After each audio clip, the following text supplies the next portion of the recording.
Meera was a lion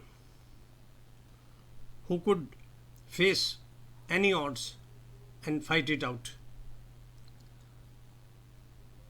We have talked of the poet who rebelled. Meera rebelled all her life, whether as a child or later as a married woman. If we look at her antecedents, it is no wonder that she rebelled against contemporary social conventions, against appeasing a king who happened to be her brother-in-law, as well as against family Brahmins with a narrow vision of God and of the different approaches to reach him. While she was a visionary, the others were like frogs in a well of ignorance. While she enjoyed breaking the social taboos, her opponents persistently strove to imprison her in a cage of customs, conventions, and a cells of false prudery. The chivalrous Meera, a Rajput daughter, true to her blood, cracked the walls of the cage and flew away into her freedom, where she could worship Krishna in a manner to her liking. Her family was like that. Her grandfather, Rao Jodha, held sway over a tiny principality. Dissatisfied, he reached another site and laid the foundation of the city of Jodhpur. Her uncle Bikaji, knowing that there was nothing for him in his father's estate, travelled far away and founded the city of Bikaner. Her husband's younger brother, Uday Singh, built Udaipur, one of the most beautiful and well-laid cities of the world. Uday Singh's son, the chivalrous Pratap, refused to surrender to the might of the Mughal Empire and spent quite a few years subsisting on the jungle herbs, roots and fruit. Thus, on both sides of her family, there were people who were visionaries, although there were people like Vikramaditya, her brother-in-law, who tried to kill her several times. Meera was taking unknown risks all the time.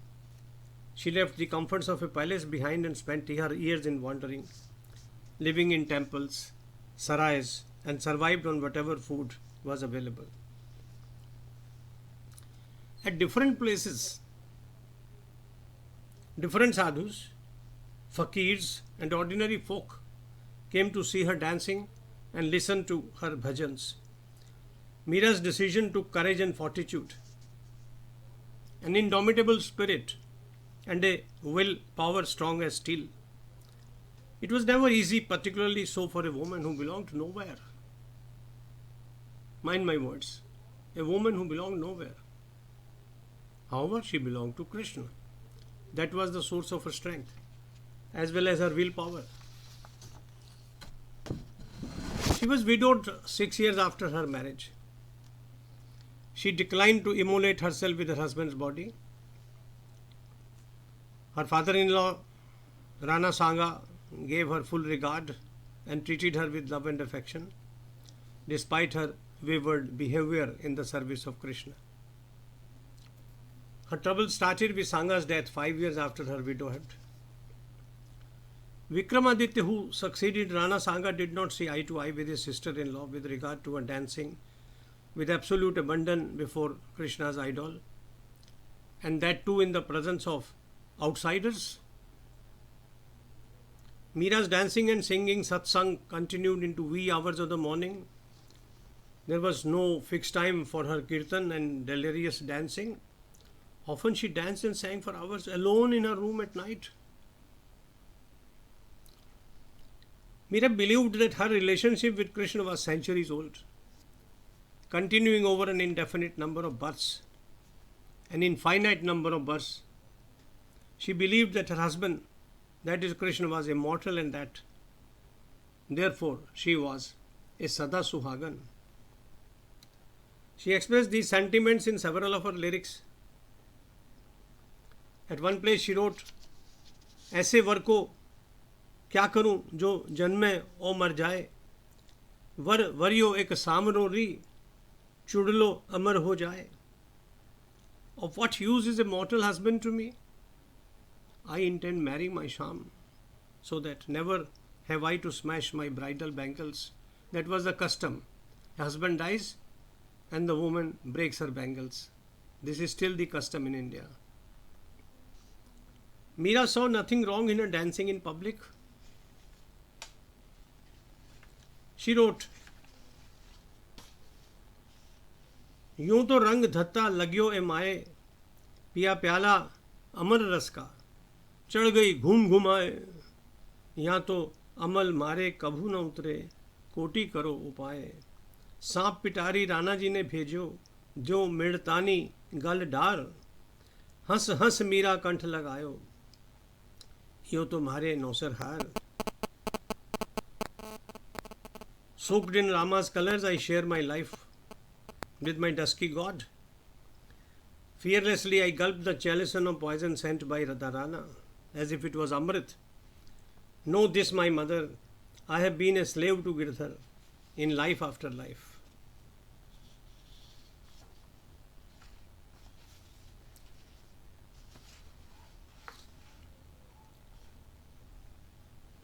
Meera wrote, they call me names, mad, disoriented, even drunk. She did not fear the calumny. Vikramaditya tried to poison her again and again. He put restraints on her movement. She recorded all this in her poems. Unafraid, she wrote of her torment at the hands of her brother-in-law and sister-in-law. She felt helpless, and she said so. नैना लोभी रे, बहुरी सके नहीं आए.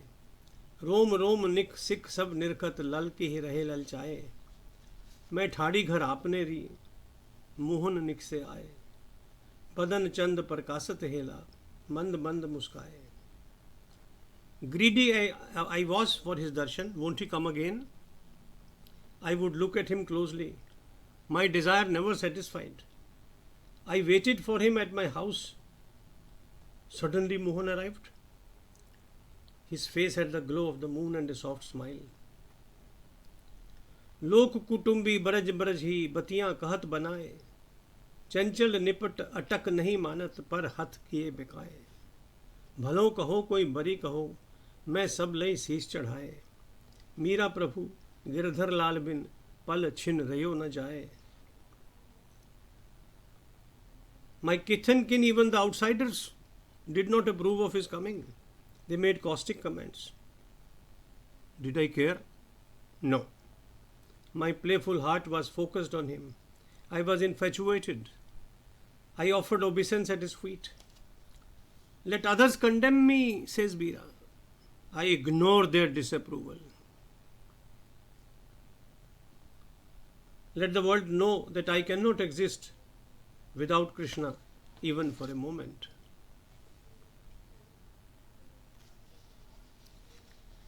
In the following composition, Meera dares anyone to stop the traveler out in a trance in search of God. She tells her brother-in-law that any effort to divert her path is futile. Either praise or condemnation has no effect on her. Her joy lies only in chanting God's name. She bluntly tells the king that no rapprochement is likely, so far as her choice of the path of her devotion is concerned. Tero koi nahi rokan har, she wrote at another place. Magan bhai Meera chali. Nobody can stop me. I am lost in his thought. Lost in Krishna's thoughts, Meera walks in a trance. None dare obstruct her path. She is neither ashamed nor does she care for the reputation of her family. Leaving dignity or humiliation behind at home, Meera traverses the realization path. She tells the king that their differences are irreconcilable. It has to be recalled that not only the common public of Chittor or of nearby villages used to come to listen to Meera and participate in her singing and dancing, large number of sadhus used to come.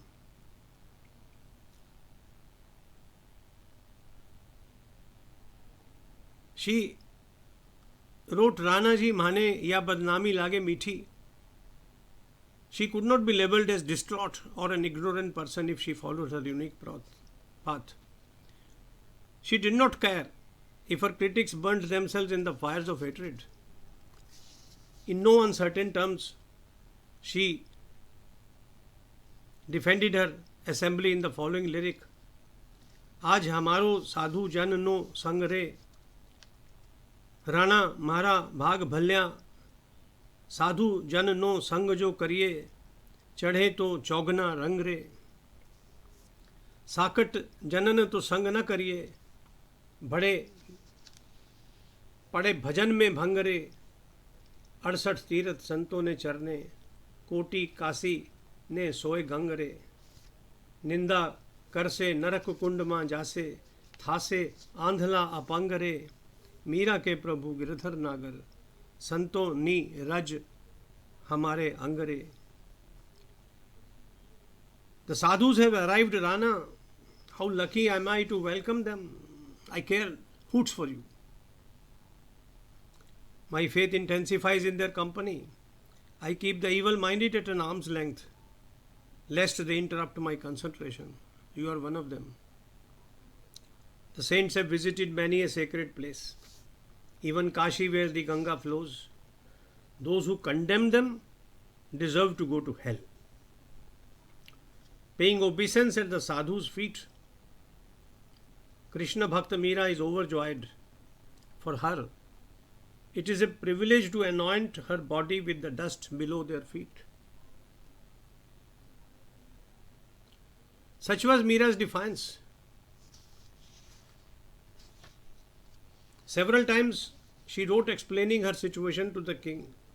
She must have argued her case the way she wrote about it. After all, she was her younger brother, he was her younger brother-in-law. In several of her poems, she has even rebuked him. Her arguments are logical, persuasive, factual, as well as emotional. She is unable to understand his hostility. Of course, she never fails to make him aware of the vast unseen power of her beloved Krishna. Had he not saved Draupadi from being disrobed? She wrote, Rana ji, the kya ne rakhyo masu bair? Why such hostility, O king?